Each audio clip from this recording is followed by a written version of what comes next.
Hello बच्चों, आप सभी का स्वागत है यूट्यूब चैनल SCI कृषि संस्थान पे। और मैं हूं आपका सत्येंद्र सिंह।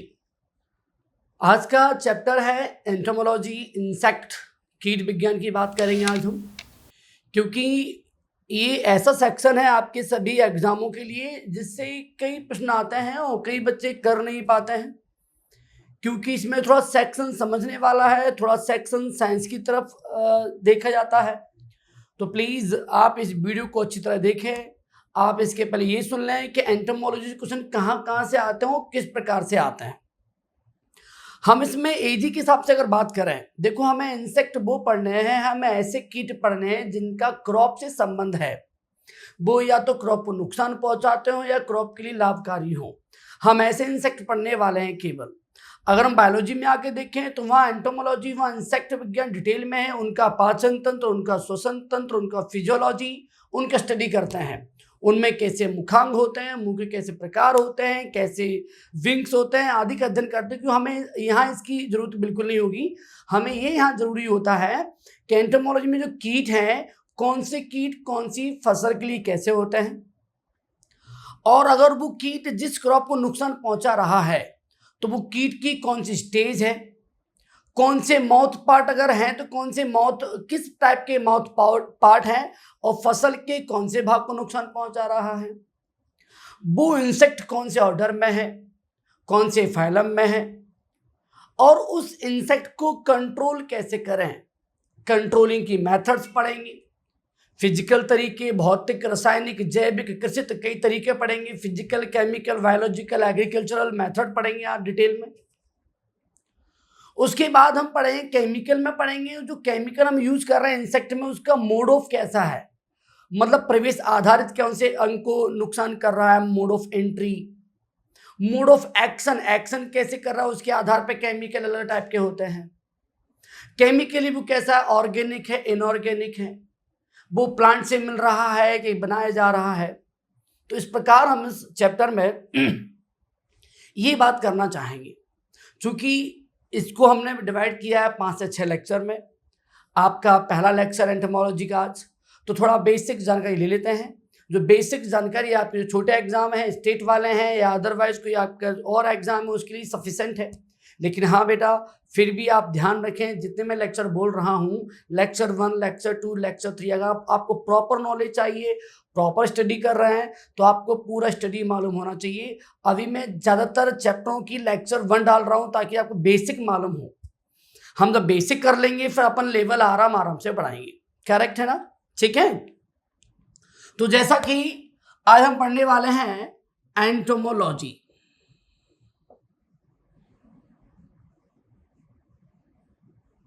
ठीक है बेटा, कोई आपसे पूछ रहे हैं कौन सी लैंग्वेज का शब्द है, कौन सी भाषा से लिया गया है, तो आपका आंसर होगा ये भाषा से लिया गया है, ग्रीक भाषा। ग्रीक बोले तो हम कैसे मालूम पड़ेंगे ये ग्रीक वर्ड है, ग्रीक लैंग्वेज है, तो कौन कौन से वर्ड हैं? तो आप गौर से देख पा रहे हैं, 2 वर्ड हमें दिख रहे हैं, एक दिख रहा है एंटोमो, एक दिख रहा है लॉजी। आप सबको मालूम है, हम बेसिक बहुत बार पढ़ चुके हैं, लॉजी बना होता है लॉगोस से, और जो एंटोमो बना है ये हमने लिया है एंटोमोन से। ध्यान से देखना। अब देखिए, अगर आपको इन शब्दों का अर्थ मालूम होता तो आप इसका मीनिंग बता देते। वैसे ही एंटोमोन माना होता है सेगमेंट या कीट। हम इसको सेगमेंट भी बोल सकते हैं। सेगमेंट बेटा माना होता है खंड, ठीक है। और लॉगोस माने अध्ययन करना है, विज्ञान। तो यहां फाइनली हमारे सामने शब्द आ गया। देखिए, या तो खंड विज्ञान बोल सकते हैं या हम इसे बोल सकते हैं कीट विज्ञान। आप बेटा समझ पाए व्हाट इज एंटोमोलॉजी? तो एंटोमोलॉजी देख पा रहे हैं, एंटोमोलॉजी एक ग्रीक भाषा का शब्द है। ये 2 शब्दों से मिलकर बना है और इसका अर्थ होता है कीट विज्ञान। माने हम इस विज्ञान में किसका अध्ययन करेंगे बेटा? कीटों का। अब हमारे सामने एक बड़ा प्रश्न आ रहा है, आपके मन में प्रश्न आ रहा है, सर कीट होते क्या है? राइट, आप लोग कीट का अध्ययन करेंगे, मना नहीं कर रहा, पर कीट क्या होते हैं? तो देखिए आप अच्छी तरह से, हम कीट को बोलते हैं, अंग्रेजी में इसे बोलते हैं बेटा इंसेक्ट। शायद सबको मालूम होगा, नो डाउट। इसको इस भाषा में कीट बोले, ये तो अलग साइंटिफिक लैंग्वेज है, ग्रीक लैंग्वेज है। पर अंग्रेजी में अपन क्या बोलते हैं कीट को? इंसेक्ट। कोई आपसे इंसेक्ट की परिभाषा बोल दे, देखो मुझे यकीन है आप इंसेक्ट की कई परिभाषा जानते हैं। आपके हिसाब से आप कीट के लिए आपकी फीलिंग, मन में विचार तो चलते हैं कीट क्या है, लेकिन अगर हम एग्जाम की दृष्टि से बात करें कि अगर एग्जाम में आ जाए कीट किसे बोलते हैं, तो आपको उसकी एग्जैक्ट साइंटिफिक डेफिनेशन आनी चाहिए, क्योंकि पेपर में हमें to the point scientific language के हिसाब से आंसर लगाना होता है। अब वहाँ ऐसे तो पूछे नहीं जाएगा कि आप जैसे लैंग्वेज में जानते हैं वो आपसे पूछा जाए, ठीक है। अब आपसे बोले कीट क्या होता है या कीट की परिभाषा बताएं, तो पूरी बात ध्यान से सुनना। कीट की परिभाषा के लिए आपको दो शब्द तो मालूम होना चाहिए, संघ और वर्ग। अब कोई आपसे बोले संघ क्या होता है, यहां समस्या आ गई, व्हाट इज संघ, संघ होता क्या है?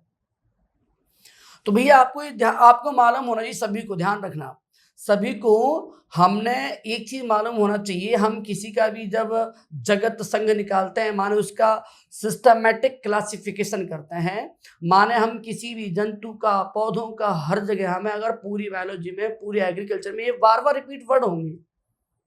कौन सा वर्ड की बात करूं मैं? वर्गीकरण की। जंतु का मैंने बोल दिया, भैंस का बताओ, क्लासिफिकेशन बताइए उसका, कौन से संघ में आती है, कौन से गढ़ में आती है, मधुमक्खी गढ़ क्या है, ये पौधा कौन से जगत में आता है, इसका वर्ग क्या है, कौन सा ऑर्डर है। तो ये बार बार बढ़ाएंगे, आप सीख लीजिए आज कि वर्ड आए कहां से हो, क्या मतलब है। ध्यान से सुने एक अच्छी तरह से, देखिए किसी भी वर्गीकरण की बात कर रहा हूं, माने मैं बात कर रहा हूं क्लासिफिकेशन की, राइट।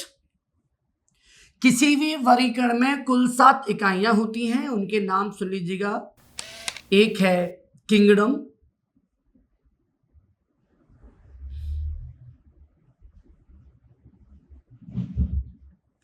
एक है फाइलम,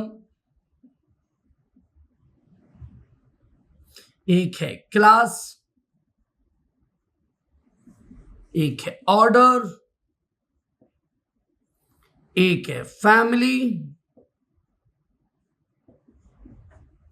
एक है जीनस,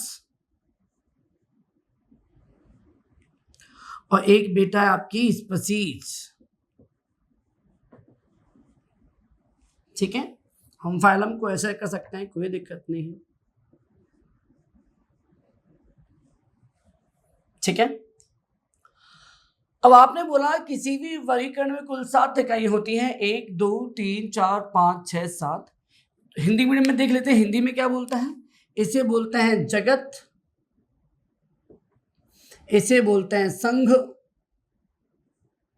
संघ, ठीक है, इसे बोलते हैं वर्ग, इसे बोलते हैं गण, इसे बोलते हैं परिवार या कुल। आपको मालूम होगा, या तो परिवार बोल सकते हैं या कुल कह सकते हैं। जीनस माने होता है वंश, और स्पीसीज माने होता है बेटा जाति। तो आपने ये सीखा किसी भी वर्गीकरण में कुल 7 नाम होते हैं या 7 इकाइयां होती हैं, यूनिट ऑफ क्लासिफिकेशन 7। इसकी ट्रिक बताऊं याद रखने के लिए, किसी को याद हो जाए तो फटाफट देखो, आपको सिस्टमेटिक पूछे जाते हैं कई बार, तो आपसे यही पूछ लेंगे बताइए कि इसकी वर्गीकरण की चौथी इकाई कौन सी होती है, या कौन सी इकाई सबसे बड़ी होती है, कौन सी इकाई सबसे छोटी होती है। तो आपको एग्जैक्ट नॉलेज होना चाहिए अबाउट क्लासिफिकेशन, ठीक है। जैसे फर्स्ट है kingdom, phylum, class, order, family, genus, species. हालांकि इसके और नीचे होती है, स्पीसीज के बाद सब स्पीसीज, जेनरा आदि आते हैं, पर हमें नॉर्मली 7 तक नॉलेज तो होना ही चाहिए। अब देखें आप, अभी याद कैसे कर रही है, देखो किंगडम ने, आप बात, किंगडम ने किसको? फाइलम को। कहां जाने का? क्लास में जाने का। क्या दिया भैया? ऑर्डर, FGS, याद हो गया। किंगडम ने फाइलम को क्लास में जाने का ऑर्डर दिया, FGS। आप दोबारा रिपीट करें बेटा, किंगडम ने फाइलम को कहां जाने का? क्लास में जाने का क्या दे दिया? ऑर्डर। तो सिस्टमेटिक 4 याद होगा, किंगडम ने फाइलम को क्लास में जाने का ऑर्डर दिया, FGS। F for family, G for genus, S for species. ध्यान रखना, इस पूरे ये हमें यहाँ नहीं, कीट में ही नहीं, पौधे में, जंतु में, हम कहीं भी स्टडी करेंगे, कुछ भी पढ़ेंगे, कॉकरोच हो, पौधा हो, हमारे एल्गी हो, कुछ भी XYZ, हमें हर जगह इनका बारे में जानकारी आएगी, ये शब्द बार बार रिपीट होते जाते हैं। तो भैया देखो, इस पूरे वर्गीकरण की सबसे बड़ी इकाई जो होती है वो कौन सी है? सबसे बड़ी इकाई है कौन सी? किंगडम माने जगत, बड़ी इकाई। और सबसे छोटी इकाई होती है बेटा स्पीसीज। तो हमें ये मालूम पड़ गया सबसे छोटी इकाई कौन सी होती है, सबसे बड़ी इकाई कौन सी होती है। बिग यूनिट सबसे largest unit of classification, smallest unit of classification. दूसरी बात सुनिए, बहुत महत्वपूर्ण आपसे बताने वाले हैं। देखिए, अगर हम इन दोनों को मिला दें बेटा, ध्यान से दो, किन किन को? 6 और 7 को। किस किस को? जीनस को और स्पीसीज को। अगर हम मिला देते हैं तो ये हो जाता है किसी भी जंतु का, जंतु है तो उसको बोलते हैं जंतु वैज्ञानिक नाम, अंग्रेजी में कहते हैं जूलॉजिकल नेम, माने ZN शॉर्ट में। अगर वो चीज वनस्पति है, पौधा है, तो उसको बोलते हैं बॉटनिकल नेम, बोले तो VN वानस्पतिक नाम। ध्यान रखें, ऐसा ना हो वो बोल रहा है बिल्ली का नाम, वो आप बोल रहे हैं इसका बिल्ली का वानस्पतिक नाम क्या है, तो गलत हो जाएगा। बिल्ली का वानस्पतिक नाम नहीं, बिल्ली का कौन सा नाम होगा? जंतु वैज्ञानिक नाम। और पौधे में कौन सा नाम होगा? आम का कौन सा नाम होगा? आम का नाम होगा वानस्पतिक नाम। तो अगर बस दो कॉन्सेप्ट वही है, बस जंतु में है तो ZN, पौधे में वनस्पति में है तो BN। पर BN या ZN बनता कैसे? तो फिर सुनो, BN या ZN में दो शब्द होते हैं, एक होता है जीनस, एक होता है स्पीसीज। माने पहले जो लिखते हैं, जो पहले जो होगा वो क्या होगा? माने हम या तो BN की बात करें या फिर ZN की बात करें, कॉन्सेप्ट तो एक ही है ना। माने बॉटनिकल नेम या जूलॉजिकल नेम। ये बनता किससे है? ये बनता है जीनस से और स्पीसीज से। तो आपको आज के बाद मालूम पड़ गया। ऐसे अगर आपको आम का नाम याद है मैंगीफेरा इंडिका, तो आपको अगर कोई बोल दे आम का जीनस क्या है, आम का वंश क्या है, तो आपको अलग से याद नहीं करना, क्योंकि किसी भी नाम में वंश और जाति दोनों ही छुपे रहते हैं। पहले वाला शब्द जो होता है वंश होता है, और दूसरा लेटर, दूसरा शब्द बेटा क्या होता है, दूसरा वर्ड क्या होता है, वो होता है आपका कौन सा? स्पीसीज माने जाति। तो आज के बाद अगर आपको नाम याद है तो आपको अलग से वंश जाति याद नहीं करनी पड़ती, क्योंकि उसमें ही दोनों छुपे रहते हैं। और ये बेटा वर्गीकरण की कौन सी इकाई है, कौन सा नॉमेनक्लेचर है, कौन सी पद्धति है? Y nomenclature. वाई माने तो दो, तो द्विनाम पद्धति भी से बोलते हैं। द्विनाम पद्धति के पिता कौन है? उनके हैं कैरोलस लीनियस। ठीक है, तो अब चूंकि स्पेस नहीं है तो आप सुन लीजिएगा कि द्विनाम पद्धति देने वाले शख्स, द्विनाम पद्धति का अर्थ क्या होता है और आप सब जानते हैं कि वर्गीकरण में आपको डिटेल में है, बायोलॉजी में बहुत डिटेल में एक्चुअली में ये इसकी पूरी स्टडी है पूरा। किसने पहले क्या बोला, किसी ने ट्राई नॉमेनक्लेचर भी बोला, किसी में बाई ट्राई टेट्रा, कई लोगों ने अपने मत दिए, लेकिन वर्तमान में जो मान्य है जिसको हम लोग पढ़ते हैं वो है बेटा वाई नॉमेनक्लेचर, इसे बोलते हैं द्विनाम पद्धति। तो वर्गीकरण की आधुनिक जो विधि है जिसको हम यूज करते हैं वो द्विनाम पद्धति है। आप कोई भी नाम हो, भैंस का नाम हो बबेलस बोबेलस, या बकरी का नाम हो कैप्रा हिरकस, या भेड़ का नाम हो अबीज अरीज, या आम का नाम हो मैंगीफेरा इंडिका, या केले का नाम हो, मतलब कुछ भी किसी का भी नाम हो, आपको दो शब्द ही मिलेंगे। और ध्यान रखना, दो शब्द में पहला शब्द क्या है बेटा? वंश माने जीनस, और दूसरा शब्द क्या है? स्पीसीज माने जाति। अगर हम इन दोनों को जोड़ दें तो बन जाता नाम। अगर पौधा है तो वह है वानस्पतिक नाम, और जंतु है तो बेटा क्या है? वो जंतु है तो वो हो गया जूलॉजिकल नेम, बोले तो उसे बोलते हैं ZN जंतु वैज्ञानिक नाम। ठीक है, अब कीट किस में आता है? कीट बताइए, कीट जंतु हैं कि पौधे हैं? पौधे में तो नहीं आ सकते, जंतु है, तो कीट में बोलेंगे ZN, बोले तो जूलॉजिकल नेम, बोले तो जंतु वैज्ञानिक नाम। अब चलो, मैंने यहाँ से इतना सिखाया। मैं क्यों सिखाया? क्योंकि मुझे वर्ड काम आ रहा है संघ, तो संघ हमें मिल गया फाइलम को बोलते हैं, वर्ग मिल गया हमें क्लास को बोलते हैं। तो कीट की डेफिनेशन सुनना क्या है। देखो, कोई बोले आपको कीट किसे बोलते हैं, तो इसकी परिभाषा सुन लीजिएगा ईमानदारी से, एग्जैक्ट परिभाषा सुनो जो आपको पेपर में आती है, रिपीट होती है। कीट वे होते हैं जिनका संघ, संघ बोले तो फाइलम, जिनका संघ फाइलम होता है अर्थोपोडा। पूरी बात सुनना, क्या बोलेंगे? ऐसे जीव, अभी कीट तो है नहीं, यहाँ पे कीट मत बोलो, ऐसे जीव कोई भी जीव हो आज के बाद, ऐसे जीव जिनका संघ हो अर्थोपोडा और जिनका वर्ग हो हेक्सापोडा।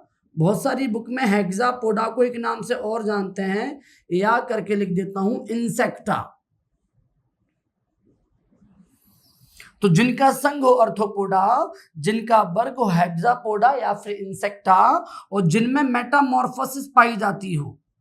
बेटा अच्छा वर्ड है, बताऊंगा इसका मतलब क्या है। मेटामॉर्फोसिस,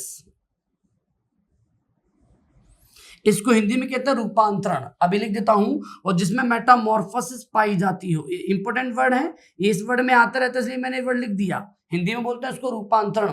तो तीन कम से कम अगर आप कीट की डेफिनेशन बता रहे हैं तो आपको संघ, वर्ग और मेटामॉर्फोसिस, इनकी जानकारी या इनका जिक्र करना ही पड़ेगा।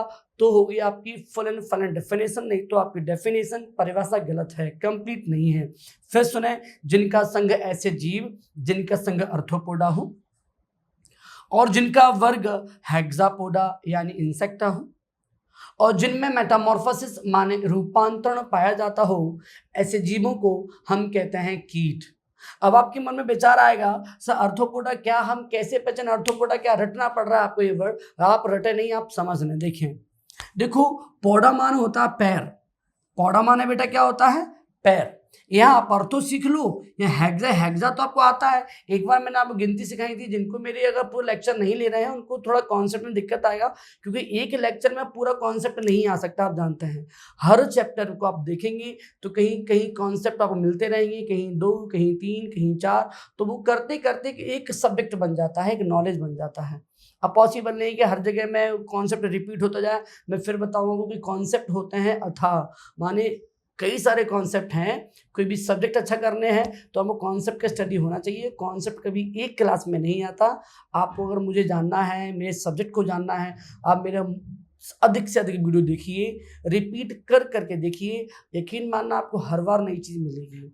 ठीक है, अब देखना, पौधा माने पैर, पूरी बात सुनना। अर्थोपोडा होता क्या है? फाइलम संघ अर्थोपोडा क्यों बोल रहे हैं? पौधा माने पैर, अर्थो माने होता है बहुखंड, माने खंड कहाँ से? सेगमेंट, देख रहे हैं ना, जिसके कई खंड हो तो इसको बोल सकते हैं। देखो पौधा माने पैर, अर्थो माने बहुखंड, तो इसका हिंदी में मतलब निकल गया बहुखंडीय पैर।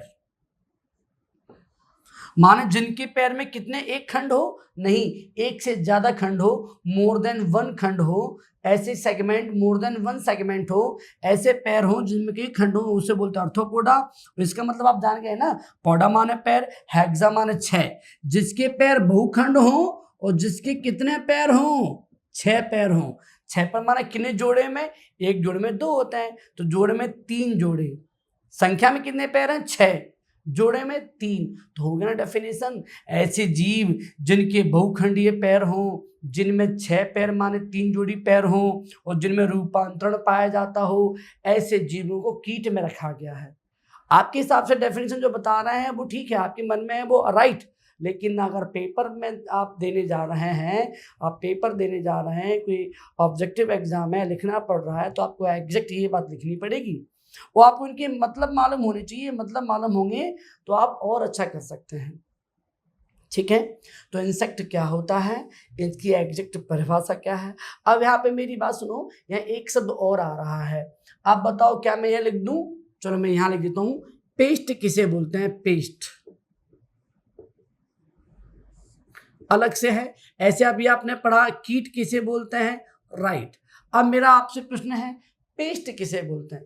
ठीक है, तो बेटा सुनिए, पेस्ट बोलते किसे हैं? देखो ऐसे जीव, इसमें क्या बोले, कीट में ऐसे जीव जिनका संघ वर्ग ही पाया जाता है उसे कीट बोलते हैं। अब पेस्ट किसे बोलते हैं वो आप सुनिए, ऐसे जीव जो फसलों को हानि पहुंचाएं या यूं कहें जो फसलों के लिए नुकसानदायक हों, ऐसे जीवों को पेस्ट कहते हैं। अब आप बोलेंगे ऐसा है तो सभी कीट पेस्ट होंगे। आप ये कहाँ बोल रहे हैं? सभी कीट पेस्ट नहीं हो सकते, क्योंकि कुछ कीट ऐसे हैं, कुछ लाभकारी जीव कीट भी हैं, कुछ बेनिफिशियल इंसेक्ट भी हैं, जैसे मधुमक्खी, लाख, सिल्क बॉम, रेशम कीट। ये फसल को नुकसान नहीं पहुंचाते, बल्कि इनसे फायदा मिलता है। मधुमक्खी कई फलों में, कई फसल में परागण वाला काम करती है, पॉलिनेशन वाला काम करती है, वो बहुत महत्वपूर्ण फसल के लिए। तो मैं ये बोल रहा हूं, तो ऐसे जीव, मैं कीट नहीं बोल रहा, ऐसे जीव कोई भी हो, इसमें पेस्ट में अकेले कीट नहीं आएंगे। अरे आप भी आ सकते हैं, मेढक आ सकता है, खरगोश, गिलहरी, पशु, बंदर, रीछ, अरे ऐसे कोई पक्षी, सभी पक्षी भी अगर नुकसान पहुंचा रहे हैं फसल को, तो वो भी उस समय क्या है, पेस्ट। कोई बंदर रीछ भी अगर नुकसान पहुंचा रहे हैं तो वो भी क्या उस समय, पेस्ट। अगर आप स्वयं अगर आप भी नुकसान पहुंचा रहे हैं तो आप हैं तो ह्यूमन आदमी, पर उस समय आप होंगे पेस्ट, क्योंकि आपने नुकसान पहुंचाया ना। तो ऐसे जीव जो फसल को नुकसान पहुंचाए उन्हें पेस्ट में रखा गया है। पेस्ट में कोई भी जीव आ सकता है, बशर्ते वो क्या करता हो, फसल को नुकसान पहुंचाए। तो अब मेरे विचार में आए, ये तो नॉर्मल डेफिनेशन है, पर मैं इंसेक्ट को लेकर बात करूं, क्या इंसेक्ट पेस्ट होते हैं? बिल्कुल होते हैं। क्या सभी इंसेक्ट, सभी कीट पेस्ट होते हैं? सभी नहीं होते हैं, क्योंकि कुछ लाभकारी भी थे। हाँ, इतना बोल सकता हूं, सभी कीट पेस्ट नहीं होते, लेकिन हाँ, अधिकांश कीट, मैक्सिमम इंसेक्ट पेस्ट होते हैं। राइट, सभी नहीं बोल सकता, सभी तो कंफर्म वाली बात कर रहे हैं आप। सभी माने सभी कीट पेस्ट नहीं है, माने सभी कीट नुकसान नहीं पहुंचाते, पर हाँ अधिकांश कीट, मतलब सभी कीट नुकसान नहीं पहुंचाते, पर हाँ अधिकांश कीट नुकसान पहुंचाते हैं। हम ऐसा बोल सकते हैं, अधिकांश कीटों को पेस्ट में रखा गया है। बेटा मैंने आपको कॉन्सेप्ट बताया था CIDE का, ध्यान आ रहा है आपको CIDE का कॉन्सेप्ट? जिनको नहीं आ रहा है बताएं। साइड माने बोला था मैंने, हिंदी बोला नासी, आपको ध्यान आ रहा होगा। साइड अगर किसी भी वर्ड के पीछे जोड़ दे, पीछे जोड़ने वाले को बोलते हैं सफिक्स। अगर मैं किसी वर्ड के पीछे साइड, अंग्रेजी वर्ड है तो साइड जोड़ूंगा, हिंदी वर्ड है तो नासी जोड़ूंगा, सिंपल सी बात है, इतना समझते ही आप। तो ये वर्ड मैं जोड़ दूं किसी शब्द के पीछे तो उसका मतलब होता है मारने वाले रसायन, मारने वाले पदार्थ। अब देखना, मुझे कीट मारने हैं, अब आपकी वजह से बोल रहा हूं कीट मारना है, तो आप अपने मन शब्द बिना पढ़े शब्द बताइए, तो कितना प्यारा शब्द आ गया, कीट को मारना है। कीट को बोलते हैं इंसेक्ट, और इसको वो मारना है, रसायन करने हैं, तो इंसेक्टिसाइड। लोग क्या दिक्कत आ गया आपसे, आप क्यों रटते हैं अलग से, क्यों डेफिनेशन याद कर रहे हैं इसकी, क्यों बार बार रिपीट कर रहे हैं वर्ड को? अरे ऐसे रसायन, ऐसे पदार्थ, यहां से मानना पड़ेगा साइड मारने, मारने वाले, ऐसे पदार्थ, ऐसे रसायन जो कीट को मारेंगे, दिस इज इंसेक्टिसाइड।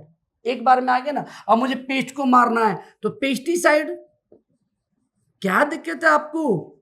कितने अच्छे वर्ड आ गए। तो टर्म धीरे धीरे आते हैं, कॉन्सेप्ट में टाइम लगता है। एक बार बस आ जाए जिंदगी में एक बार, तो आपको पढ़ने की आवश्यकता नहीं होगी। तो कितने प्यारे प्यारे वर्ड आ गए, शब्द से आ गए। इंसेक्टिसाइड की परिभाषा क्या? ऐसे रसायन, ऐसे पदार्थ जो कीटों को मारेंगे, दिस इज इंसेक्टिसाइड। और ऐसे पदार्थ या ऐसे रसायन जो पेस्ट को मारेंगे, उन्हें बोलेंगे पेस्टिसाइड। तो यहाँ हमने कुछ नहीं देखा, थोड़ा बेसिक जानकारी देखिए आप, इंसेक्ट क्या होता है, कौन सी भाषा से बना हुआ है, इंसेक्ट की डेफिनेशन क्या है, थोड़ा टर्म देखे एक दो, और हमने ये वेरी इंपॉर्टेंट जानकारियाँ देखी। हम इस पर बार बार बात करेंगे, 2-3 बार ये आपने उसमें आएगा, तो और डिटेल में लेके चलेंगे, ठीक है, आराम आराम से। तो ऐसा कीट क्या होता है, तो आप बोलेंगे ऐसा संघ जिनका संघ अर्थोपोडा हो, माने बहुखंडीय पैर हो, जिनका वर्ग हेक्सापोडा माने 6 पैर हो, और जिनमें मेटामॉर्फोसिस पाई जाती हो, ऐसे जीवों को बेटा क्या बोलते हैं? कीट कहते हैं। आप अच्छी तरह देख लें, ठीक है, आप लिख भी लें फटाफट। तो बेटा अब हम देखने वाले हैं कीट के शरीर के भाग। हम बात कर रहे हैं जो कीट जो होता है, वो कीट के शरीर के कितने भाग होते हैं, माने पार्ट्स ऑफ इंसेक्ट बॉडी। तो बेटा हम कीटों को, या सॉरी पार्ट्स माने हम भाग पढ़ रहे हैं, कितने भाग में बांटा गया है। तो बेटा कीटों को 3 पार्ट्स में बांटा गया है, number 1, number 2, number 3। This is the body parts, ठीक है, this is a body parts, शरीर के भाग। 3 भाग हैं, एक को बोलते हैं सिर, एक को बोलते हैं धड़, इसे वक्ष भी कहते हैं, और एक को बोलते हैं उदर, ठीक है। सिर को बोलते हैं हेड, धड़ को बोलते हैं थोरैक्स, ठीक है, और उदर को बेटा बोलते हैं एब्डोमेन। राइट बेटा। तो आपने बोला इसके शरीर के कितने भाग हैं, तो आप टिक करेंगे इंसेक्ट के शरीर के 3 भाग होते हैं, उनके नाम इस प्रकार हैं, सिर, धड़, वक्ष। अब मैं जो और आगे देखूँ थोड़ा सा, ज़्यादा तो नहीं, क्योंकि हमारे सेक्शन एंटोमोलॉजी का पूरा बायोलॉजी सेक्शन में आता है, हमें यहाँ तो बेसिक जान के ले रहे हैं केवल, आपको थोड़ा आइडिया हो कि हम जितनी क्लास में आगे चलेंगे तो हमें इनका काम पड़ेगा, इसलिए हम उतना नॉलेज ले रहे हैं जितना हमें काम पड़े। डिटेल में अगर पढ़ेंगे तो बायोलॉजी सेक्शन में पढ़ेंगे, उसके लेक्चर भी जल्दी होंगे, ठीक है। अगर मैं सिर की बात करूं तो बेटा सिर में कुछ स्ट्रक्चर होती हैं, इसमें एक जोड़ी होता है बेटा एंटीना, एक जोड़ी, वन पेयर, इसे बोलते हैं एंटीना, ठीक है। और इसमें एक जोड़ी होते हैं संयुक्त नेत्र, नेत्र मत बोल देना, क्या बोल रहे हैं इसको बेटा, संयुक्त नेत्र, अंग्रेजी में कहते हैं कंपाउंड आई। तो देख पा रहे हैं एक जोड़ी है एंटीना और एक जोड़ी संयुक्त नेत्र। पहले एंटीना की बात कर लेते हैं। एक जोड़ी माने बेटा 2, और वो कहाँ स्थित है बेटा, सिर में। स्थिति मालूम पड़ गई। अब इसके कार्य सुनो, इसके फंक्शन क्या है, इनके क्यों हैं बेटा। जो एंटीना होते हैं, जो एक जोड़ी संख्या में 2, जिनकी स्थिति सिर पे होती है, एंटीना काम क्या होता है कीटों में, कीटों में एंटीना का मेन काम होता है श्रवण ज्ञान, गंध ज्ञान, स्पर्श ज्ञान। माने अपने बॉडी में एग्जांपल दूं आपको, अपने छूना है हमें, कोई हमें स्पर्श करना है, क्या रखा है तो हम हाथ से करेंगे स्पर्श। अब लेकिन ऐसे मैं लाइक दैट मैं कॉकरोच की बात करूं, उसके हाथ तो होते नहीं है, ऐसे वैसे कुछ ऐसे आपने देखा हो, आपको चीज रख दूं तो जैसी वो पास में आएगा एंटीना से ही तत्काल टचिंग करके, सेंसर से टच करने के पहले ही मालूम कर लेगा और सीधा भाग जाएगा। मैंने बोला श्रवण ज्ञान, हमारे कान होते हैं सुनने के लिए प्रॉपर, कोई दिक्कत नहीं, जटिल स्ट्रक्चर हमारे में, कंपाउंड स्ट्रक्चर है, कॉम्प्लेक्स। लेकिन अब कॉकरोच की बात करें, कान तो ईयर तो होते ही नहीं, हम नहीं पढ़ते, होते ही नहीं, लेकिन इसके सेंसर ऑर्गन तो है एंटीना। जैसे ही आप देखो कभी लाइट बंद हो और कॉकरोच अगर किचन में हो, आप लाइट ऑन करना, उस आवाज़ से नहीं बल्कि उस लाइट से जो हमारे लिए नेत्र होते हैं, वो ज्ञान भी सब किससे, एंटीना से। जैसे ही टच किया उसको वैसे ही मालूम पड़ा, कोई तो है सेंसर ऑर्गन ने डिटेच कर लिया, जैसे ही उसने सेंसर ऑर्गन से मालूम किया एंटीना से, दौड़ गया वो। तो आपने महसूस तो किया होगा कि ये काम कौन कर रहा है इसमें, तो ये एंटीना का काम होता है मैंने। तो स्पर्श ज्ञान, गंध ज्ञान, श्रवण ज्ञान, सभी जो सेंसर ऑर्गन के काम कौन करता है, एंटीना। और उसके अलावा इसका एक काम और है, एंटीना मादा कीट को अपनी ओर अट्रैक्ट करते हैं, आकर्षित भी करते हैं, ठीक है। अब बात करें संयुक्त नेत्र की, नेत्र नहीं है, दिस इज कंपाउंड आई। अब बताओ हमारी जो आंख में, नेत्र में आई जो होते हैं, उनमें कैसा इमेज बनता है, कैसा प्रतिबिंब बनता है, तो आप सभी बोलते हैं हमारा प्रतिबिंब रेटिना पे बनता है, जो उल्टा और वास्तविक होता है, सबको मालूम होगा। लेकिन इसमें जो इमेज बनेगा, जो एक नहीं कई सारी इमेज बनेगी, वो भी कैसी, आभासी और सीधी। इस वजह से कभी भी कीट किसी में विभेद नहीं कर पाता, आइडेंटिफाई नहीं कर पाता। आपने गौर किया होगा, अगर आप किसी, एग्जांपल दे रहा हूँ मैं, होता नहीं है, किसी आप कॉकरोच को टच कर दो तो जी नहीं, आपको बदला नहीं ले सकता, क्योंकि वो आप पहचान नहीं पाया कौन था ये। ऐसा नहीं, अगर इनमें ये होता तो हर कीट फिर तो अपना बदला आपसे लेते, कि उन्हें आइडेंटिफाई करने में आसानी मिलती। अच्छा हो कीटों में नेत्र ना होकर कंपाउंड आईज होती हैं, और जो हम लोगों में आइडेंटिफाई नहीं कर पाते, हम लोग आइडेंटिफाई कर लेते हैं कौन है, इसने कुछ किया है तो बदला लेंगे। पर इंसेक्ट में नेत्र नहीं, कंपाउंड आई होते हैं, वो भी कितने, एक जोड़ी, दैट इज 2। वो उनकी लोकेशन कहाँ है बेटा, सिर में, ठीक है। धड़ की बात, धड़ में है तो बहुत सारे ऑर्गन, हम जनरल बात करें तो धड़ में 3 जोड़ी पैर होते हैं। हाउ मैनी कितने हैं बेटा, 3 जोड़ी मीन्स 6, तभी तो इसे बोले थे हेक्सापोडा। अभी आपने 2 मिनट पहले पढ़ा था ना, इसका वर्ग है हेक्सापोडा। तो कितने पैर हैं, 6, कितने जोड़े, 3, लोकेशन क्या है, धड़। इसका कार्य तो बता दीजिए, कार्य क्या है भैया पैरों का। भैया अपने कार्य मत बता देना, आपके कार्य अलग होते हैं पैरों के, आपके इतने कार्य हैं, इतना मैं भी नहीं जानता। पर कीटों में जो पैर के काम है, जो उसकी जो 3 जोड़ी पैर होते हैं, उसका मेन काम है गति। अब बोले गति तो हम भी जानते थे, हम भी गति से करते हैं जी, सिंपल गति नहीं, not a motion, this is locomotion. ध्यान रखना, इंसेक्ट में जो मूवमेंट होती है, जो गति होती है, उसे स्पेशल नाम दिए लोकोमोशन। गति भी सही आंसर नहीं है एक्चुअली में, इसका सही आंसर है लोकोमोशन। कोई आपसे बोल दे पैरों का मुख्य कार्य, तो आपका आंसर लोकोमोशन से है। उदर, उदर को बोलते हैं एब्डोमेन, और एब्डोमेन में कई सारे स्ट्रक्चर हैं। इसमें एब्डोमेन प्रजनन तंत्र भी होगा, जिसे आप बोलेंगे रिप्रोडक्शन सिस्टम बोलेंगे, तो प्रजनन तंत्र है, यहाँ पे श्वसन तंत्र है, मान रेस्पिरेटरी सिस्टम भी है। जितने भी तंत्र होते हैं अधिकांश वो कहाँ होते हैं, हमारे उदर में। उदर में देखो, हमें डिटेल में हमने क्या बोला, हमें पढ़ेंगे बायोलॉजी सेक्शन में आता है, हमें उसका बॉडी पार्ट्स में अंदर नहीं पढ़ना कीट के, हमें स्टेज कौन सा कीट हार्मफुल कौन सी फसल में है और कौन सी स्टेज में कर रहा है, किस प्रकार से कर रहा है, उसे कंट्रोल कैसे करें, उतना जरूरी है। अगर इसमें अंदर चले जाएंगे डिटेल में तो आप ये 6 लेक्चर बोल रहा हूँ एंटोमोलॉजी के, फिर वो 13-14 लेक्चर हो जाएंगे। हमें 6 केवल बोले, क्रॉप रिलेटेड सेक्शन बोला है, उसका 6 लेक्चर हैं। अगर अपन बायोलॉजी सेक्शन भी जोड़ लेंगे तो उसके एंटोमोलॉजी सेक्शन हो जाएंगे 15-16, ठीक है। तो हमने कई टाइप के इसमें वो है, इस प्रजनन तंत्र में बहुत सारे स्ट्रक्चर पढ़ेंगे, कॉकरोच में पढ़ेंगे अपन, मधुमक्खी पढ़ेंगी हैं, श्वसन तंत्र में ट्रैकियाज हम पढ़ेंगे कई जगह, तो ये आपको थोड़ा वर्ड आने चाहिए, ठीक है। तो हम श्वसन तंत्र, प्रजनन तंत्र, ये कहाँ बेटा होते हैं, लोग इसकी लोकेशन कहाँ बोलेंगे, उधर में। हम तो सिंपल चीज पढ़ी हमने कि बॉडी पार्ट्स क्या होते हैं, इंसेक्ट के कितने भाग में डिवाइड किया हुआ है, इतना पढ़ रहे थे। अब एक सवाल आ रहा है छोटा सा कि आपने सिर पढ़ा, ठीक है, अब मैं बात करूं माउथ की। अब बेटा माउथ माने क्या होता है, आप बताएं जल्दी फटाफट, माउथ माने क्या होता है। तो माउथ माने होता है मुंह। तो माउथ पार्ट्स पढ़ लें एक बार, जे तो पढ़े थे बॉडी पार्ट्स, अब क्या पढ़ रहे हैं, माउथ पार्ट्स, ठीक है। माउथ पार्ट्स माने बेटा किसके भाग पढ़ रहे हैं, मुंह के भाग। फटाफट कर लेते हैं, छोटा सेक्शन है, यही खत्म कर लेते हैं, ठीक है। तो मुंह के भाग में देखो, इसमें मुंह में 5 स्ट्रक्चर होती है, 1 2 3 4 और ये बेटा कितना, 5।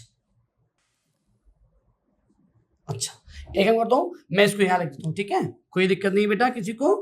अब हम दिस इज बॉडी पार्ट्स, अब हम पढ़ रहे हैं माउथ पार्ट्स। माउथ पार्ट्स बेटा दैट इज मुंह के भाग।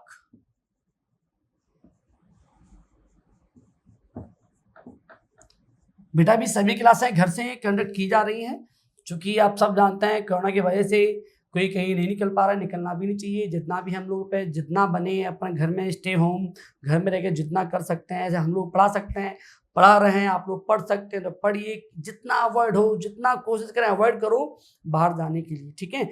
जब शासन आदेश देगा, जब अपन प्रॉपर विधिवत क्लास ऑफलाइन चालू करेंगे जल्दी ही, जहाँ तक कि अभी कोई नोटिफिकेशन नहीं आया है सरकार की तरफ से, ठीक है, जैसे ही आएगा बताएंगे आपको। तो हम यहाँ पढ़ रहे हैं माउथ पार्ट्स, इसे बोलते हैं मुंह के भाग। मुंह के भाग कितने बेटा, तो ध्यान से देखिएगा, कीटों में मुंह के 5 भाग होते हैं, 1 2 3 4 और ये 5। एक होता है ऊपरी होठ, बिल्कुल होगा भैया, हम में भी होता है। देखो होठ तो नहीं बोलते, अपन तुलना कर रहे हैं, ऐसा मत बोलना ऊपरी होठ भी होते हैं क्या, मैं बता रहा हूं, अभी सुन लेना एक बार। निचला होठ और जीभ, एक काम करते हैं अपन, इसको यहां लिख देते हैं, निचला होठ, जीभ माने जिह्वा, ठीक है, एक जोड़ी मैंडिबल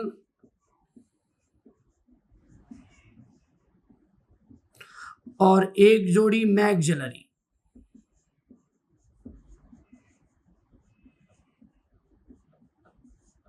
ठीक है बच्चों, तो हमने देखा यहाँ पे इस प्रकार के स्ट्रक्चर हैं।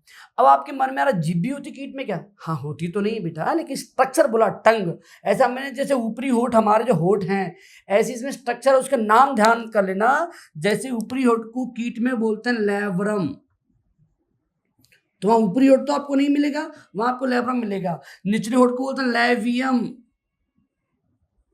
ठीक है। जैसे जीभ को अपन बोलते टंग, या जीभ बोलते हाइपोफेरिंग्स, हाइपोफेरिंग्स,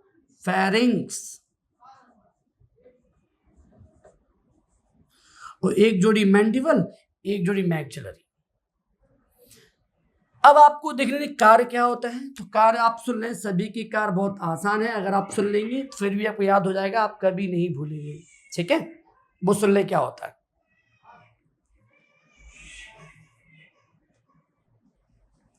ठीक है। तो यहाँ हमने देखे कार क्या है, तो आप सभी जानते हैं देखो, लेकिन आप जो जानते हैं जैसे कि ह्यूमन में जो कार होते हैं उनमें कार यहाँ नहीं होते। अब देखो ऊपरी होठ अपर लिप्स तो नहीं मिलेगा, वहां मिलेगा आपको option labrum, lower lips that is labium, tongue that is hypopharynx and one pair mandible and one pair maxillary. And function क्या होंगे देखिए आप इनके, ऊपरी होठ, होठ की फंक्शन क्या है देखो, चाहे ऊपरी होठ हो चाहे निचला होठ हो, इनके कार तो आप समझ होंगे। अगर हमारे बॉडी में मुंह में जो होठ बनाए गए हैं, वो होठ का काम क्या होता है कि मुंह में जो अपने हैं भोजन फूड जो है वो बाहर ना निकले, माने ये भोजन को बाहर जाने से, बाहर आने से रोकता है। इसको हम शटर भी कह सकते हैं, हमारे मुंह का शटर है ये। इंसेक्ट में होता है ऐसा, बिल्कुल करेक्ट है। वहाँ काम क्या है जी, होगा भोजन को बाहर आने से रोकना, जिसका फंक्शन हो गया ऊपरी होठ निचले होठ का। अब टंग हाइपोफैरिंक्स, हाइपोफैरिंक्स यहाँ बोलते हैं, इससे काम क्या है हमारे, इसमें काम क्या है जीभ का, भोजन की लुगदी बनाना, भोजन को उल्टा पुल्टा करना, मिक्स करना, ठीक है। चलो वो हमने हाइपोफैरिंक्स का फंक्शन ले लिया, ठीक है। मैंडिबल मैक्सिलरी, मैक्सिलरी, मैक्सिलरी माने भोजन को कुतरता है, माने काटता है, विटिंग करता है, वाइट माने काटना, ठीक है। मतलब मैक्सिलरी काटेगा और मैंडिबल भोजन को पीसेगा। हमारे बॉडी में क्या होता है, आगे वाले जो दांत होते हैं वो काटते हैं, साइड वाले दांत जो होते हैं मोलर प्री मोलर वो चबाते हैं, माने पीसते हैं। यहाँ से स्ट्रक्चर तो नहीं होती, क्योंकि कीटों में ना तो अपना टंग वो क्या बोलते हैं टीथ होते हैं, तो यह स्ट्रक्चर होती है मैंडिबल और मैक्सिलरी। अब आप भूल नहीं जाए, अब मेरी बात सुनो, मैं ध्यान से सुनना मैं क्या बोल रहा हूँ। अब भूल जाएंगे एग्जाम तक तो भूल जाएंगे ना ऊपरी होठ को क्या बोल रहे हैं। तो देखो अपर माने ऊपर, अपर में रा आ रहा, लेवरम रा, तो ध्यान रखना हम रा से माने पढ़ेंगे अपर, लेवरम भूलना नहीं। लेवियम, लेवियम माने लो, आपको अगर थोड़ा ध्यान सुनेंगे तो लेवियम लो, लो माने नीचे साय में आ रहा है। मैक्सिलरी, लरी कटर, कटर माने काट रहा है, मैक्सिलरी। तो अब मैं इसलिए बोल रहा हूँ, आप चाहते याद एक बार में कर सकते थे, फिर भी कुछ बच्चे उन्हें डाउट ना हो जाए कि पेपर जब दे रहे हैं फंक्शन क्या है मैंडिबल का, अब वो काटना कर दें कि उन्हें ध्यान नहीं रहा। तो मैंडिबल माने पीसना, मैक्सिलरी माने काटना, ये भोजन को काटेगा जो भोजन को पीसेगा, ठीक है। तो हमने काम देखे इनके, ये पढ़ रहे थे मुंह के भाग, मुंह के प्रकार नहीं पढ़े, मुंह के प्रकार आप समझ रहे हैं वो अलग होते हैं। इसके बाद अपन जस्ट पढ़ने वाले हैं मुंह के प्रकार, आप ये जल्दी देख लें फटाफट। हमने भी देखा कीट के शरीर के भाग माने बॉडी पार्ट्स, फिर हमने देखा मुंह के भाग मींस माउथ पार्ट। अब हम पढ़ने वाले हैं बेटा, हम पढ़ने वाले हैं कीटों के मुंह के प्रकार। अभी पढ़े माउथ पार्ट्स, अब पढ़ रहे हैं टाइप ऑफ माउथ, अब पढ़ रहे हैं मुंह के प्रकार। अभी पढ़ा भाग, अब पढ़ रहे हैं प्रकार। तो देखिए जनरली जो माउथ पार्ट्स होते हैं, अब देखो पहले मैं लिख दूं, शॉर्ट में लिख दूं, आपको शॉर्ट में हो सके जल्दी समझ में आ जाए। बीसी टाइप, जैसे पीएस टाइप, जैसे एलसी टाइप। अब एलसी टाइप क्या होता है बताएंगे अभी, अगर मैं जे नहीं लिखूंगा तो आपको समझ में नहीं आएगा, इसलिए कह रहे हैं, ठीक है। जैसे स्पंजाकार,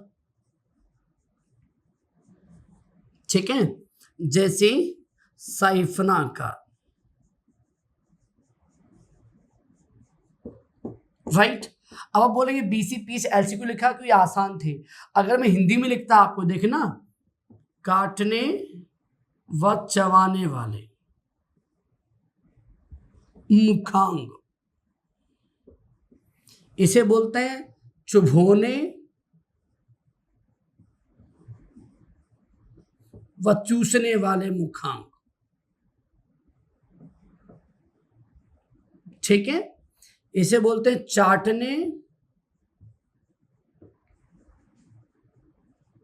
चबाने वाले मुखांग,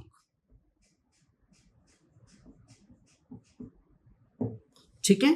अब मैंने क्यों बोला, देखो अगर मैं सीधे लिखता काटने चबाने चुभोने चूसने चाटने चबाने, तो आपको एक जैसा लग रहा है काटने चबाने चाटने चबाने, तो कंफ्यूजन ना हो तो फिर हिंदी नाम के अलावा बेटा आप इनको याद करें तो आपको ज्यादा आसानी होगी। देखो कैसे आसान होगी, बीसी पीएस एलसी एक बार में याद हो गया। BC that is whiting chewing, P माने पियर्सिंग, पियर्स माने चुभोना, सकिंग माने चूसना, ठीक है। एलसी लैपिंग चेविंग, लैपिंग माने चाटना और चेविंग माने चबाना। स्पंजाकार साइफनाकार, कितनी जल्दी याद हो गया। तो बीसी पीएस एलसी स्पंजाकार साइफनाकार, ऐसे टाइप के अपने मुखांग के प्रकार बोले हैं। ठीक है, अब क्वेश्चन पेपर में कैसे आएगा उसकी बात आप समझ लो। क्वेश्चन आएगा, बताइए ये कीट है, इसमें किस प्रकार के मुखांग हैं। तो फटाफट आप ट्रिक सुन लो या फिर आप देख लो एक बार। OIC, OIC का मतलब सुन लो बेटा। OIC तो ओ माने ऑर्थोप्टेरा, जगह नहीं है, लिखूंगा नहीं मैं भी क्योंकि डिटेल में चलने वाला है, आप सुन लें। अगर आपको तकलीफ है, आपकी स्पीड बराबर नहीं आ पा रही है, तो फटाफट पेन लेके रखें और पॉज करें, लिखें ऑर्थोप्टेरा। आई माने आइसोप्टेरा, सी माने कॉलियोप्टेरा, अर्थोपटोरा, अभी था अर्थोपोडा, ध्यान रखना अभी पढ़ा हम कीटे में अर्थोपोडा, वो संघ था। जे अर्थोपोडा नहीं, जे अर्थोपटेरा। जितने टेरा हैं, अर्थोप्टेरा, आइसोप्टेरा, कॉलियोप्टेरा, लेपिडोप्टेरा, डिप्टेरा, जितने पटेरा हैं जे गढ़ होते हैं, ऑर्डर। अब कौन से गढ़ में कौन सा इंसेक्ट है, ये अपनी लेक्चर 2 में है, अभी पढ़ा देंगे तो वीडियो पर 2.5 घंटे का हो जाएगा। ठीक है, अब ये OIC ट्रिक बना लिया। OIC माने ऑर्थोप्टेरा, आइसोप्टेरा, कॉलियोप्टेरा, तीनों गढ़ जो हैं उसके मुखांग कैसे हैं, देखो BC टाइप के, माने काटने और चबाने वाले। आई माने आइसोप्टेरा, सी माने कॉलियोप्टेरा। इसके अलावा और भी कीट हैं, इसके अलावा कैटरपिलर,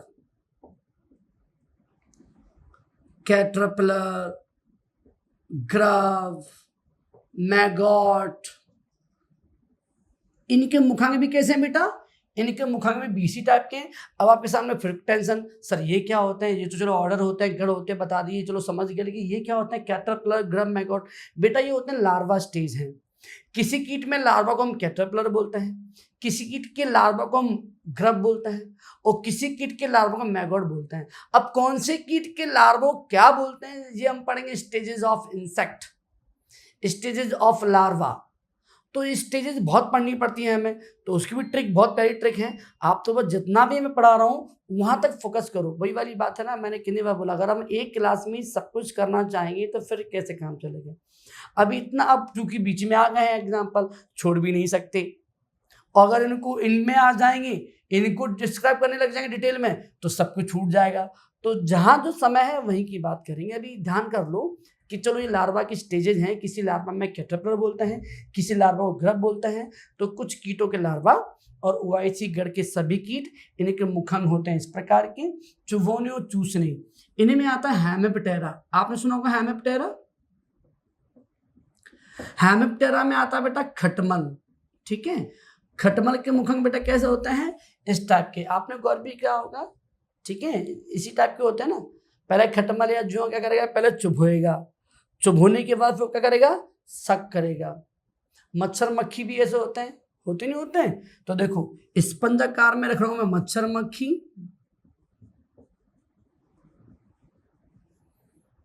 ये आते हैं किसमें, डिप्टेरा गढ़ में दोनों बेटा।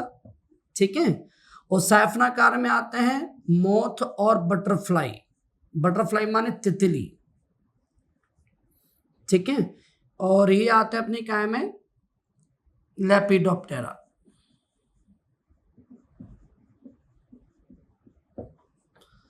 कई बुक्स में बेटा ये दोनों चीजें कहाँ रखेंगी अपनी, इस वाले में। अगर आपसे ऐसे पूछा जाकर ऑप्शन में ये नहीं है, सोचो मच्छर का आंसर है, तो आपने टिक किया स्पंजाकार। अब इन केस हुआ यूं कि मच्छर के मुखांग पूछे, उसमें ये ऑप्शन नहीं, स्पंजाकार नहीं है, तो आप क्या लगा देंगे बेटा, उसके मुखांग होते हैं चुभोने और चूसने। अगर अलग से ऑप्शन है स्पंजाकार तो बेहतरीन आंसर, बेहतरीन ऑप्शन। नहीं है तो लगा देंगे दिस इज चुभोने और चूसने। ठीक है, तो कौन सी का मुखांग कैसा है। इसके अलावा बचा LC लैपिंग, लैपिंग माने चाटना, च्यूइंग माने होता है चबाना, तो ये इसके मुखांग आएंगे हाइमेनोप्टेरा की मधुमक्खी। बट मधुमक्खी काय में आती है, हाइमेनोप्टेरा में। तो हाइमेनोप्टेरा में गढ़ के जो कीट हैं दिस इज LC टाइप के मुखांग होंगे। तो ये इंपॉर्टेंट सेक्शन है हमें। देखो इसमें क्या सोचना है, पहली बात तो आप ऐसे नाम से याद करो, इनकी मीनिंग याद करो, biting, chewing, piercing, sucking, lapping, chewing, स्पंजाकार। ठीक है, मतलब स्पंज टाइप, साइफनाकार, साइफन टाइप। ठीक है, उसके बाद फिर थर्ड ट्रिक याद करो, OIC एंड सम लार्वाज, हेमिप्टेरा खटमल, Hymenoptera and Diptera, lepidoptera, Diptera की मच्छर मक्खी के स्पंजाकार, और लेपिडोप्टेरा की मोथ और तितली में है कैसा, साइफनाकार। ठीक है, तो अगर आप ऐसे पढ़ेंगे, धीमे धीमे पढ़ रहे हैं, जल्दबाजी भी नहीं देखो, पर आप ध्यान से पढ़ेंगे तो आपको उससे बहुत बेनिफिट मिलेगा। ठीक है, तो ये हम पढ़ रहे थे मुंह के प्रकार। आप अच्छी तरह देख लें, जहां डाउट है वहां पढ़ लें। हम पढ़ने वाले हैं मेटामॉर्फोसिस। ठीक है, मेटामॉर्फोसिस पढ़े उसके पहले फटाफट उसको देख लीजिए आप एक बार। तो बेटा हम पढ़ने वाले हैं टाइप ऑफ मेटामॉर्फोसिस। हम पढ़ रहे हैं मेटामॉर्फोसिस बोले तो रूपांतरण के प्रकार। आप सभी जानते हैं, मैं डेफिनेशन में पढ़ लिया था कि कीटों में रूपांतरण माने मेटामॉर्फोसिस पाया जाता है। अब प्रश्न ये आ रहा है मेटामॉर्फोसिस होता क्या है, व्हाट इज मेटामॉर्फोसिस। तो बेटा आप एक चीज सुनिएगा, आप बताएं जब कोई इंसेक्ट है, जब कोई एक स्टेज से, ऐसे फॉर एग्जांपल उसकी स्टेज है एग, अंडा स्टेज में है, अब उस अंडा से लार्वा स्टेज में जाना है, तो ये पॉसिबल है कि अंडा में ही अंदर लार्वा स्टेज बन जाए? नहीं ना, वो अंडा फोड़ के दूसरे स्टेज में आएगा लार्वा। अब आप बोलो लार्वा से वो प्यूपा स्टेज में आ जाए, उसी फॉर्म में रह के? नहीं ना, माने जब वो कोई कीट अन्य फॉर्म में आएगा, एक स्टेज से दूसरे स्टेज में जाएगा, तो अपनी पुरानी स्किन को, पुरानी त्वचा को छोड़ देगा। करेक्ट ना? बस यही तो कहना चाहिए, ऐसे ही बोलते हैं रूपांतरण। आप हिंदी में लिखो रूपांतरण, रूपांतरण रूप में अंतर। जब कोई कीट एक रूप से दूसरे रूप में जाएगा तो पुरानी त्वचा छोड़ेगा, इसे कहते हैं रूपांतरण। अंग्रेजी मेटामॉर्फोसिस, मॉर्फोलॉजी माने रूप, मेटा माने बहुत, तो मेटामॉर्फोसिस का मतलब ही निकल रहा है more than one form, Metamorphosis. उसमें इसके बीच में क्या होगा, स्किन छोड़ेंगे, तो स्किन छोड़ने को कहते हैं हम त्वचा निर्मोचन, अंग्रेजी में कहते हैं मॉल्टिंग। लिखें अगर दिक्कत है तो आपको।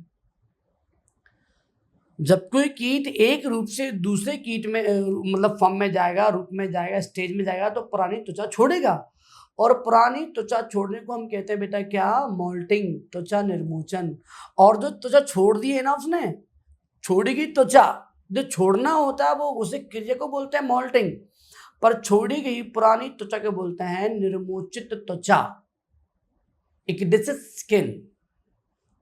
त्वचा छोड़ने को मॉल्टिंग, त्वचा निर्मोचन, पर छोड़ी गई त्वचा को बोलते हैं निर्मोचित त्वचा।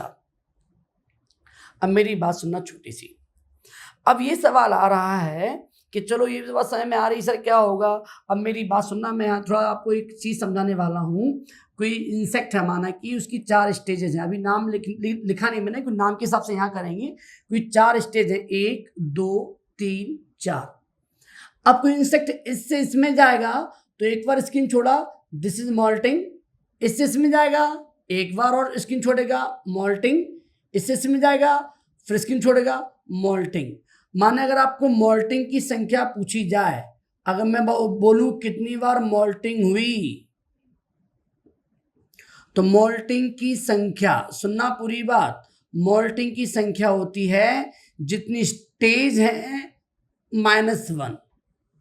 अब वो 4 स्टेज थी, 1 2 3 4, तो मॉल्टिंग कितनी हो रही है, 3। मैंने बोला 6 स्टेज, मॉल्टिंग 5, 3 स्टेज, मॉल्टिंग 2, तो ये यहाँ पे सामने सामने आ गया। अब मेरी पूरी बात सुनना, 2 बार त्वचा निर्मोचन माने 2 बार मॉल्टिंग, यहां से यहां तक, एक बार मॉल्टिंग हुआ, दूसरी बार मॉल्टिंग हुआ, इस बीच की अवस्था, इसके बीच की अवस्था बोलते हैं इंस्टार। क्या बोलते हैं, इंस्टार।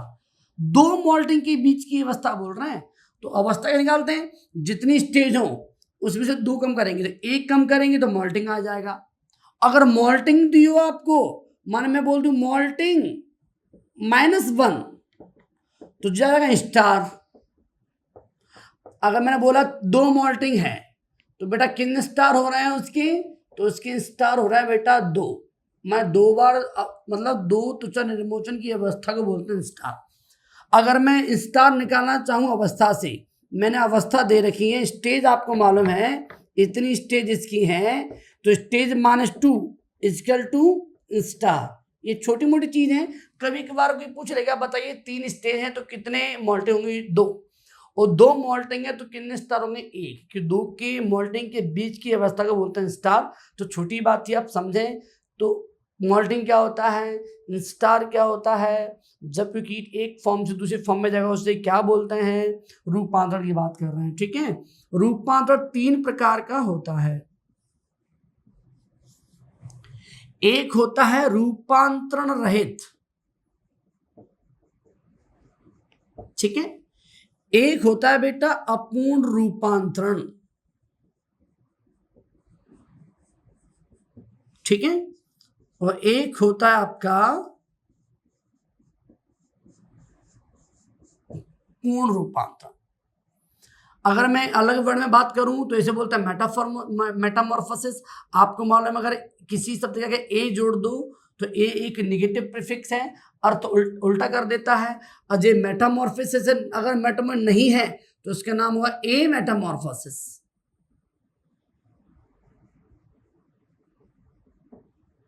करेक्ट बेटा। अब ये है ये इनकम्प्लीट मेटामॉर्फोसिस।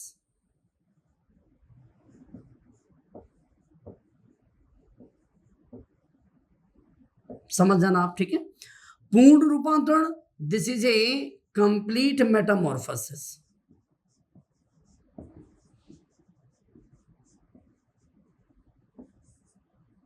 चलो, हम पूर्ण रूपांतरण को हम इसको जटिल रूपांतरण भी कह सकते हैं, ठीक है।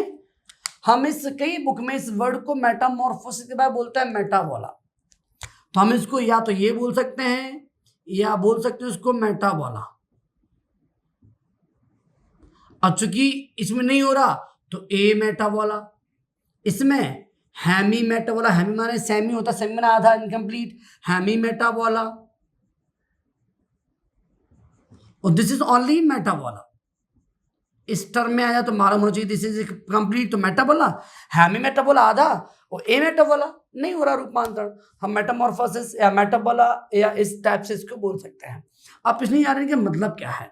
अब मतलब और उदाहरण हमें 2 चीज देखनी है, इनका मतलब क्या है और इनमें कौन कौन से उदाहरण माने इंसेक्ट रखे जाते हैं, ये चीज हमें पढ़नी है। करेक्ट है ना। तो सुनिए ध्यान से, रूपांतरण रहित का मतलब होता है उसमें कोई रूप में चेंजेस नहीं हो रहा। इसका मतलब है उसमें अंडे से लेके या निम्फ से लेकर प्रौढ़ तक माने एडल्ट तक कोई चेंजेस नहीं, कोई अंतर नहीं। अंतर होता तो रूपांतरण होता ना, कोई अंतर नहीं, तो हमने क्या बोल दिया, रूपांतरण रहित। इसमें से कोई नहीं होगा। आप एग देखें, निम्फ देखें, एडल्ट देखें, तीनों की स्टेज में होंगे, हम नाम अलग नहीं करेंगे। तो ऐसा कहाँ होता है बेटा, ऐसे कौन से इंसेक्ट हैं, ऐसे इंसेक्ट रखे जाते हैं ए टेरिगोटा में, ए टेरिगोटा। अब फिर से टेंशन, ए टेरिगोटा क्या है, तो आपने ए लगा दी ना आगे, ए माने नहीं, और टेरिगोटा का मतलब सीख लो आप, तो बस ए तो लग गया ना तो उसका मतलब नहीं होता है, ठीक है। अब टेरिगोटा मान होता पंख, विंग्स, फेदर, पंख, पंखा नहीं पंख, राइट। तो इसका मतलब है, और ए माने नहीं तो इसको क्या बोलेंगे, टेरिगोटा माना पंख, ए माने नहीं तो क्या, पंख विहीन या पंख रहित, एक ही बात है ना। इसका मतलब है ऐसे कीट, ठीक है बेटा। तो हम पढ़ रहे थे क्या, रूपांतरण के प्रकार। तो हम देख रहे थे अभी ए टेरिगोटा, तो ए टेरिगोटा माने क्या, जो टेरिगोटा माने पंख, ए माने नहीं तो हो गया पंख विहीन।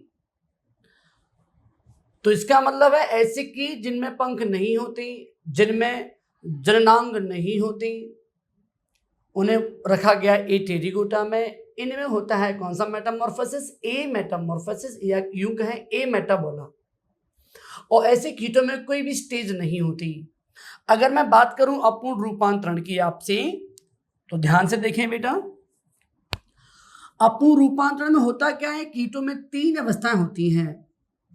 पहले बनता है अंडा, फिर बनता है निम्फ, और बेटा फिर बनता है प्रौढ़, ठीक है। अंग्रेजी में बात करें तो एग माने अंडा, निम्फ माने निम्फ, एडल्ट माने प्रौढ़। अब हम कैसे पहचानेंगे अपूर्ण रूपांतरण, स्टेज को देखकर। अब स्टेज बेटा 3 हो रही है तो कितने मॉल्टिंग होंगी, आप मालूम है स्टेज में 1 कम कर देंगे मॉल्टिंग हो जाएगी, तो 3 स्टेज तो मॉल्टिंग होंगी 2, ठीक है। और ऐसा 3 स्टेज होती है अपूर्ण रूपांतरण में। इसका एग्जाम्पल है एक्सोटेरिगोटा। कौन सा बेटा, एक्सोटेरिगोटा। अब देखो, अब टेरिगोटा आप जानते हैं पंख, एक्सो माने और समझ लो, वैसे एक्सो माने होता है बाहर। यहाँ बाहर का अर्थ ये नहीं है कि बाहर पंख लगे होते हैं, इसका मतलब ये निकल रहा है कि इन कीटों में पंख व जननांग होते तो है, ऐसे इसमें ए टेरिकोटा में होते ही नहीं है, इसमें होते तो है, पर एक्सो माने बाहर, बाहर इन द सेंस पूर्ण विकसित नहीं होते, माने फुली कंप्लीटली डेवलप्ड नहीं होते, होते हैं। तो मैंने एक्सो टेरिकोटा माना ऐसा लिखा, ऐसे कि जिनमें पंख, पंख माने टेरिकोटा व जननांग पूर्णतः विकसित नहीं। This is a incompletely Metamorphosis. हम बात करें अपूर्ण रूपांतरण की, ऐसे कीट जिनमें 3 अवस्थाएं हो उनमें इनको रखा गया है, ठीक है। अब पूर्ण रूपांतरण कैसे पहचानेंगे, इनमें 4 स्टेज होती हैं। सबसे पहले बेटा बनता है अंडा इनमें, ठीक है, ये होता है मेन स्टेज। अंडा के बाद बनेगा लार्वा, लार्वा के बाद बनेगा प्यूपा, और प्यूपा के बाद बनता है बेटा प्रौढ़।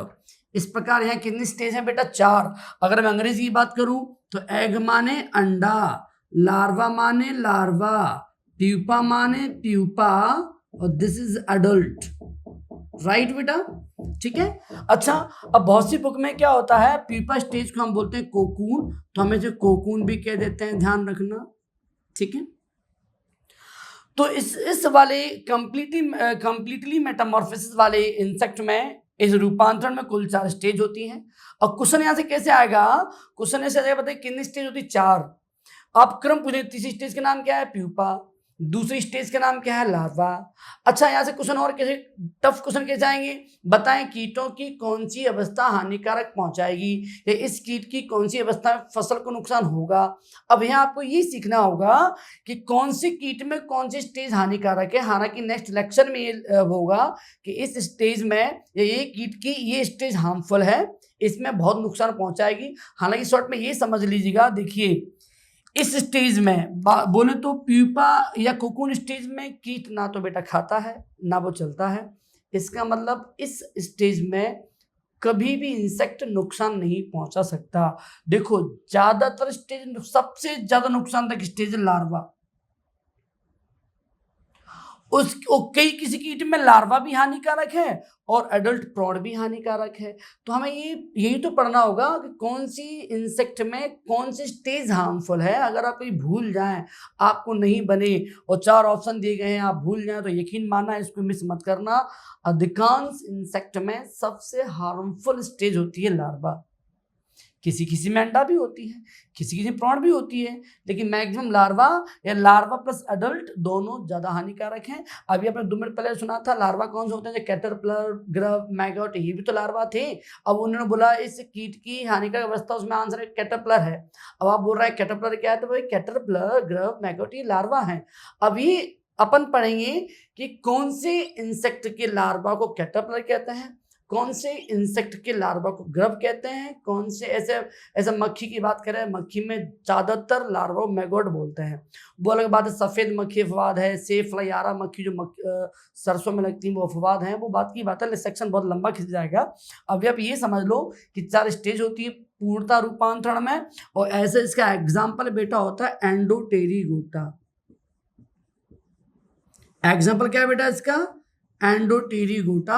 जो टेरिगोटा माने बेटा पंख, एंडो माने अंदर, या अंदर का मतलब ये नहीं कि अंदर पंख होते हैं, इसका मतलब ये है कि एंडोटेरिगोटा बोले तो ऐसे कीट जिनमें पंख व जननांग हैं, और एंडो माने कंप्लीटली भी हैं, माने पंख व जननांग पूर्णतः विकसित हैं। तो समझ लें हम किसकी बात हो रही है, यहाँ बात हो रही है कंप्लीट मेटामॉर्फोसिस की। इसका एग्जांपल है एंडोटेरिगोटा। और क्वेश्चन में देखो ध्यान रखो, टेरिगोटा, एटेरिगोटा, ए मेटामॉर्फोसिस, ए मेटाबोला, मेटाबोला, हेमी मेटाबोला। अगर आप पूरे मन से पढ़ रहे हैं तो इन टर्म पे ही तो हमें ध्यान देना है, टर्म बन कैसे गए, कैसे हेमी मेटाबोला बन गया, कैसे कंप्लीट मेटामॉर्फोसिस मैंने क्यों बोल दिया, मैंने क्यों बोल दिया पूर्णतः रूपांतरण, स्टेज में कौन में कितनी स्टेज है, किस में स्टेज है नहीं। आप जब वीडियो को 1 से 2 बार देखेंगे तो आराम आराम से आपको मालूम पड़ जाएगा, ठीक है। उसके अलावा बेटा महत्वपूर्ण जानकारी सुन लीजिएगा। हमने जो आप वीडियो देखने के बाद नीचे इसमें डिस्क्रिप्शन लिस्ट में हमने कई लिंक डाली हैं, और वो सभी लिंक आपके लिए महत्वपूर्ण है, क्योंकि किसी किसी लिंक में हमने वीडियो लेक्चर एक्स्ट्रा बढ़ाए हैं, किसी लिंक इम्पोर्टेंट है फॉर टेस्ट सीरीज के लिए, किसी लिंक के माध्यम से आपको नोट्स PDF फॉर्म में मिल जाएंगे। तो जितना अगर आप एग्रीकल्चर वाले हैं, अगर आप AG लाइन में अच्छा करना चाहते हैं, तो जितनी भी यहाँ से एक्टिविटी चलाई जा रही हैं, जितनी भी आपको बात बोलते हो, जो फॉलो करना होगा बेटा, फॉलो करेंगे तभी कुछ हासिल होगा। अदरवाइज ऑनलाइन क्लास का नेगेटिव पॉइंट यही है कि बच्चा सीरियस नहीं लेता। अगर आप सीरियस बात लेंगे, आप महसूस करेंगे, आप फॉलो करेंगे, टीचर की बात मानेंगे, तो ऑनलाइन क्लास आपके लिए बहुत अमृत समान महत्वपूर्ण होगी। ध्यान रखना, ठीक है मेरे प्यारे बच्चों। बाकी आप बहुत समझदार हैं, मुझसे ज़्यादा आपका दिमाग है, माने आप विवेक क्या सही क्या गलत है ये आप भी जानते हैं, ठीक है। तो मैं तो बस लेक्चर ले रहा हूँ इस समय। तो ये हमारा लेक्चर था पहला एंटोमोलॉजी का। हम स्टेप धीमे धीमे बढ़ाएंगे, लेक्चर 2 में और थोड़ा टफनेस चीज़ ले लेंगे, 3rd में और लेंगे, तो ऐसे धीमे धीमे अपन चलेंगे ना तो फ़ायदा मिलेगा, ठीक है। अभी ज़्यादा टाइम भी बहुत नहीं हुआ है, अभी से स्टार्ट किए हैं, तो आप लोग पढ़ते रहिएगा घर में अच्छी तरह से। कोई भी डाउट हो फटाफट कमेंट करिएगा, आपको पूरी तरह सॉर्ट आउट करेंगे, ठीक है। थैंक यू, आप सभी को बहुत धन्यवाद, ठीक है।